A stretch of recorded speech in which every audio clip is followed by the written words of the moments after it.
dog, and this is me. Right, hi everyone. I've listened to what everyone said, and you want to know to make Scotch eggs. So today I'm going to show you very quickly how to make Scotch eggs at home and how we make them at the Chequers at Burcot. Okay, we're going to start with some sausage meat. So this is just sausage meat with a little bit of spice and herbs in it, and that was the bin that was going up and down, but that's all right. I'm actually filming this in my neighbour's house who I'm in lockdown with, Julia Jane, who's going to be asking questions behind the camera. So we have some sausage meat here, and we're just going to add some things to it. So a teaspoon of French mustard,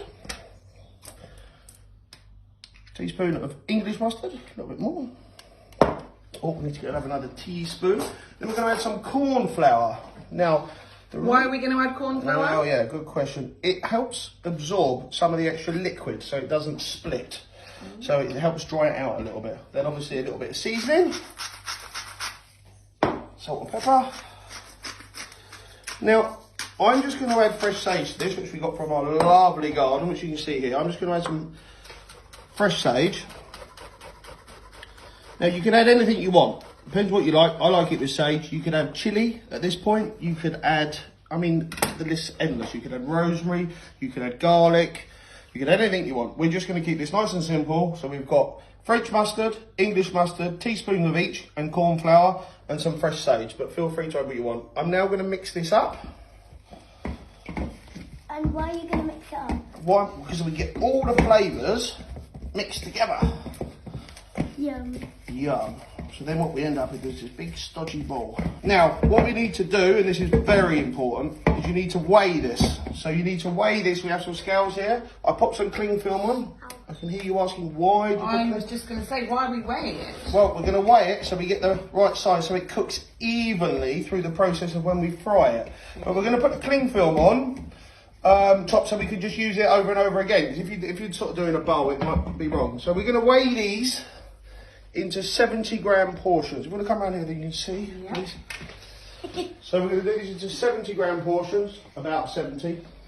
So there we go, that's 72. And we're just going to make them into little balls, sort of golf ball size, I guess, or a little bit bigger. So that's too big. I'll take a bit off. So I'll continue to do this, and then I'll show you the next part. Thank you very much. Right, okay, so the bit that confuses everybody is how you keep the yolk runny in the middle inside a Scotch egg. So I'm now about to show you. We're going to place these eggs into boiling water, this very fancy induction hob. We're just going to leave them now for 6 minutes, which is really, really important. And also, I forgot to put a timer on, so I need to go now, but that's 6 minutes. 6 minutes, which will now, we're going to drop them into ice water, which will cool them down really quickly, but I'll show you that in a second. Okay, so these will now be boiling for 6 minutes. And there's the alarm, which shows that we're live, which is fantastic. So we're just gonna. This one's broken. And I was going to say, what happens if that happens? I'm not concerned too much, to be honest. It should still be fine. There we go. We put them into iced water. It's really cool. So we're gonna literally cool them as quick as we can, and this is the best way to do it. Ice water. They will cool. It will keep the egg to perfection, which I'll show you again in a minute. Right, okay, so here we have, I've peeled some of the eggs. There we go, so the nice ones that have been sitting in the iced water for a while. Here are the balls that we made earlier. Right, little tip, top tip of the day. A little bowl of warm water on your hands, on both of them. It will stop it sticking to your hands. So what we need to do is make these 70-gram balls as even as possible. And all we're gonna do is make it like a little parcel. Okay. So, something like that. Then we're going to place this egg inside, all right? Now, the balls have been in the fridge. Is that important to have them cold?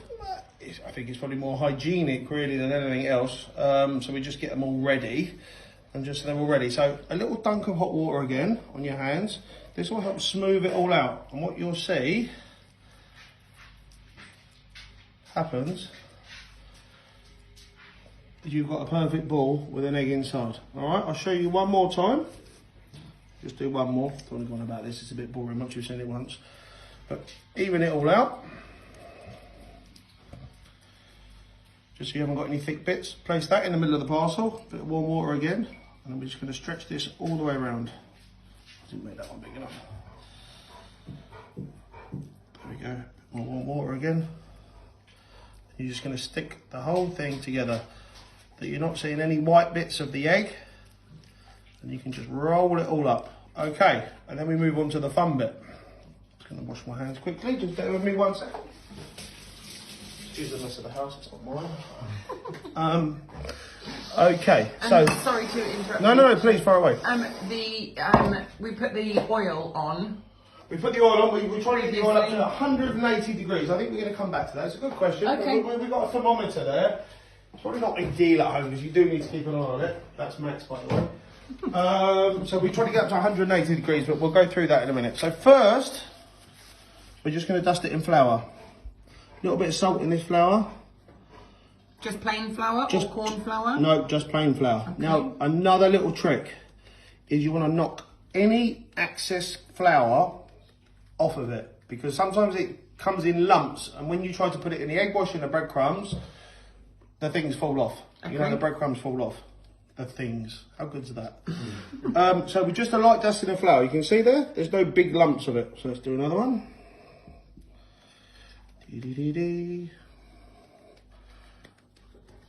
Just like that. All right, and now